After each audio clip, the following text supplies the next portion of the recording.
नमस्कार, मंडी live collar show में आपका स्वागत है। मैं हूं मृत्युंजय कुमार झा। अगले आधे घंटे के दौरान आप हमसे कमोडिटी मार्केट से जुड़ा हुआ कोई भी सवाल पूछ सकते हैं और जान सकते हैं कि आपके लिए कहां पर कमाई के सबसे बेहतरीन मौके होने वाले हैं। हमारा टोल फ्री नंबर है 1800-180-3545। साथ ही आप 0120425823 पर भी अपना सवाल पूछ सकते हैं।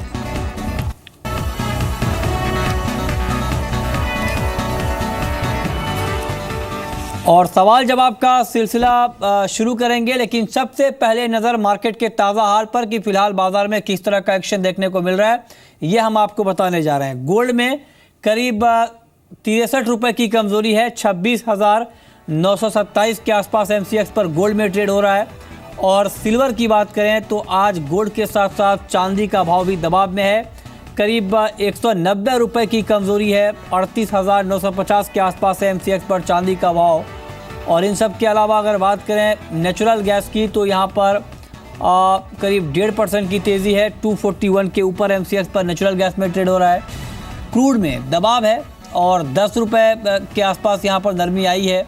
निकिल में 0.25% की गिरावट है। 720 के आसपास है निकिल का भाव। कॉपर में करीब 0.25% की कमज़ोरी आई है और जिंक का भाव करीब 2% तक यहाँ पर टूट चुका है। लेड में भी करीब 3% की गिरावट है। तो ये आप देख रहे हैं मार्केट का ताज़ा हाल, किस तरह का एक्शन मार्केट में दिख रहा है, किस तरह की हलचल है।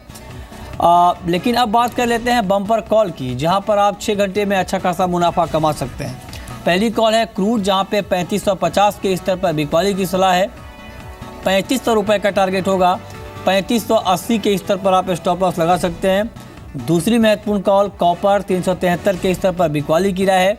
365 का टारगेट होगा, लेकिन 377 के स्तर पर आपके लिए स्टॉप लॉस लगाना ज़रूरी है। और तीसरी कॉल है नेचुरल गैस, 240.50 बिल्कुल उसी के आसपास मार्केट में ट्रेड हो रहा है। 240.80 का स्तर है, इसके आसपास आप बाई कर सकते हैं 246 के टारगेट के लिए। लेकिन 237 रुपये 50 पैसे के स्तर पर आपके लिए स्टॉप लॉस लगाना बेहद ज़रूरी है। तो ये कुछ महत्वपूर्ण कॉल हैं जहां पर आप कमाई कर सकते हैं। मार्केट में ट्रेड करिए, लेकिन स्टॉप लॉस के साथ। चलिए आगे बढ़ते हैं और अब सबसे पहले आपको ये सुनाते हैं कि एडिबल ऑयल का आउटलुक 2017 में क्या होने वाला है। क्योंकि अगर आप तेल और तिलहन वायदा में ट्रेड करना चाहते हैं तो ये जानना आपके लिए ज़रूरी है कि मार्केट के फंडामेंटल क्या हैं और ऐसे में प्राइस का मूवमेंट क्या होने वाला है। इसको देखकर आप आगे की रणनीति, ट्रेडिंग की रणनीति बना सकते हैं। और इस पर हमने बातचीत की है सनविन ग्रुप के CEO संदीप बजोरिया से। सबसे पहले सुनते हैं कि संदीप बजोरिया ने सोयाबीन के ऊपर क्या आउटलुक दिया है। देखिए, सोयाबीन में हमने देखा है अभी करीबन 3000 के आसपास सेंसेक्स में प्राइस चल रही है और मंडियों में करीबन 2850 के आसपास चल रही है। ये मेरे ख्याल से ये साल में सोयाबीन की कीमत, बिकॉज सोयाबीन एक मील सीड है, इसमें 82% मील होता है और 18% तेल होता है। तो इस कारण से, और मील का इनफ सप्लाई है वर्ल्ड में और क्रॉप्स सब जगह पे सोयाबीन की बहुत अच्छी है। अमेरिका, साउथ अमेरिका, मैंने आपको कहा, उन कारणों से लेके मुझे नहीं लगता ये साल सोयाबीन कीमत जो है 3500 के ऊपर जाएगी।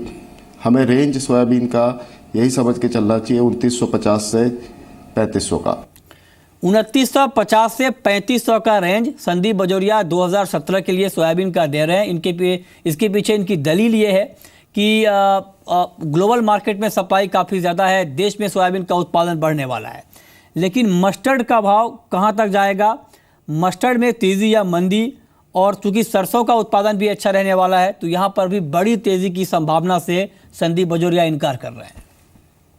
रेप मस्टर्ड का भी रेंज जो हमें नए सीजन का समझना चाहिए फरवरी ऑनवर्ड से, वो लोअर साइड में समझ के चलिए 3800 और ऊपर के साइड में 4500। ये रेप मस्टर्ड का रेंज रहेगा आने वाले साल में। और इस साल CPO की कीमतों में ज़ोरदार तेज़ी आई है। करीब 40% की तेज़ी CPO में इस साल आई है। लेकिन क्या अगले साल भी मार्केट का यही तेवर बरकरार रहेगा CPO का? इस पर आइए सुनते हैं संदीप बजोरिया ने क्या कहा है। 5 मिलियन टन की CPO में प्रोडक्शन में 2016 में गिरावट आने से CPO की बैलेंस शीट टाइट हो गई है और इस कारण से CPO में ये राइज आया है। लेकिन मैंने जैसे पहले भी कहा है कि अभी मार्च ऑनवर्ड से, 2017 मार्च ऑनवर्ड से CPO में वापस प्रोडक्शन बढ़ेगा जी। और आगे का जो समय है, मतलब अप्रैल, मई, जून, जुलाई 2017, उस समय CPO के दाम कम होंगे। लेकिन मार्च तक CPO के दाम बने रहेंगे, एक रेंज में बने रहेंगे मार्च तक बहुत बड़ी गिरावट सीपीओ के भाव में नहीं हो सकती है। आप समझ के चलिए तो 535-40 और अपर साइड में 580 का लेवल ये सीपीओ में समझ चल सकते हैं। तो 3 महत्वपूर्ण राय यहाँ पर आपने तेल और तिलहन के ऊपर सुनी संदीप बजोरिया की, जहाँ पर यह कहा गया है, आपको एक बार फिर से बता दें, रिकैप बता दें कि सोयाबीन में 3500 से ऊपर का लेवल मुमकिन नहीं है, ये बात संदीप ने कही है, और 2950 से 3500 का स्तर आपको देखने को मिल सकता है। इसी के बीच सोयाबीन में ट्रेड होता हुआ दिखेगा, क्योंकि ग्लोबल सप्लाई काफ़ी ज़्यादा है, देश में भी उत्पादन बढ़ने वाला है। दूसरी महत्वपूर्ण बात सरसों के ऊपर उन्होंने कही है कि सरसों का उत्पादन भी बेहतर रहने की उम्मीद है, और ऐसे में 3800 से 4500 का रेंज संदीप ने सरसों को लेकर दिया है। और सीपीओ में, अगर सीपीओ की बात करें तो सीपीओ में काफ़ी तेज़ी आई है, और सीपीओ में मार्च के बाद सीपीओ में गिरावट आ सकती है। मार्च तक तेजी की संभावना है। 2016 में उत्पादन घटने से कीमतों में तेजी आई थी। अप्रैल मई से दाम घटने शुरू होंगे और 535 से 580 का स्तर आपको आने वाले समय में सीपीओ में देखने को मिल सकता है। 3 महत्वपूर्ण राय, इसको ध्यान में रखकर आप अपनी ट्रेडिंग रणनीति बना सकते हैं। चलिए आगे बढ़ते हैं। अब बात मेटल्स की, और मेटल कीमतों में शाम के कारोबार में गिरावट गहराती हुई दिख रही है। आपको बता दें कि मेटल के दाम यहां पर लुढ़के हैं। जो तेजी आई थी हाल के दिनों में, उस तेजी पर बिकवाली से मार्केट का सेंटीमेंट कमजोर हुआ है। हमारे साथ 2 एक्सपर्ट हैं, हमारे साथ अजय बहेती हैं और साथ ही हमारे साथ कौशल जैनी हैं, दानी कमोडिटी के। आप दोनों मेहमानों का बहुत बहुत स्वागत है कार्यक्रम में। अजय, पहला सवाल आपसे ये कि शाम के कारोबार में जिस तरह से मेटल मार्केट में गिरावट बढ़ती हुई दिख रही है, ऐसे में क्या आपको लगता है कि सेल करके चलना बेहतर होगा? देखिए, मोस्ट ऑफ द मेटल्स तो डेफिनेटली वीक है, ऑलरेडी डेज लो की तरफ चल रहा है। अगर स्पेसिफिकली अगर मैं सिलेक्ट करूं तो बेहतरीन कॉल्स में एक सबसे अच्छा कॉपर रहेगा। बिकवाली की सलाह दूंगा। 373 374 के आसपास एक अच्छा रेजिस्टेंस है, तो अगर शाम के सेशन में एक पुल बैक मिलता है तो डेफिनेटली बेच के चले। डाउन साइड में मैं एक्सपेक्ट कर रहा हूँ 367 से 365 का लेवल देखने मिल सकता है। On the contrary I think निकल जो है वो बाकी बेस मेटल्स को आउट परफॉर्म करना चाहिए। काफ़ी लॉन्ग टर्म सपोर्ट्स के करीब पहुंच गया है, तो सलाह यही दूंगा कि निकल में कॉन्ट्राबेट ले। नीचे में 720 715 का एक सपोर्ट जोन काफ़ी अच्छा है, तो इसके आसपास बिल्कुल बाई की सलाह रहेगी। 705 का स्टॉप लॉस रहेगा। आई थिंक इसमें पुल बैक 725 से 730 की तरफ देखने मिलना चाहिए। कौशल जैनी, आपका व्यू क्या है? जिस तरह से गिरावट आई है मेटल मार्केट में, इंट्राडे में अगर ट्रेड करना हो तो आपकी टॉपिक क्या होगी पूरे मेटल पैक में? मृत्युंजय, जैसे अजय ने बताया कि 2 काउंटर्स वीक है, हमको लगता है कि 2 कंटिन्यूटी रहेंगे, 2 काउंटर्स रहेंगे।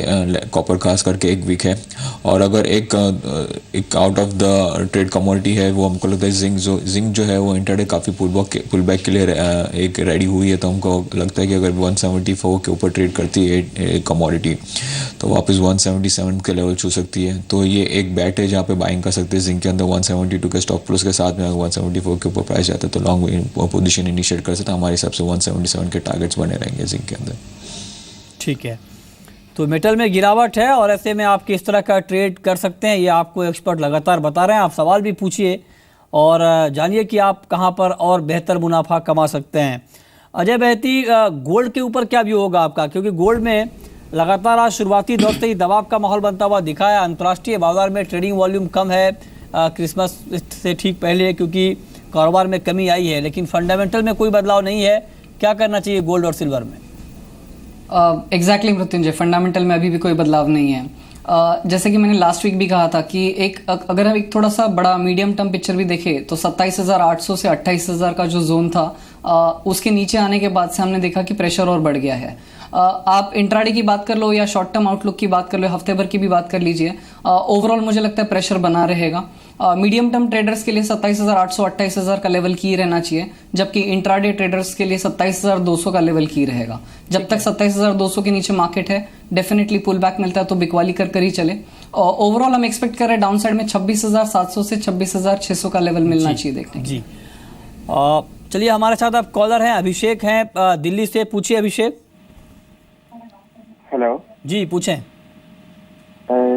लेड में क्या करना है इंट्राडे के लिए वो बताइए। लेड में इंट्राडे में क्या करना चाहिए बताएं कौशल।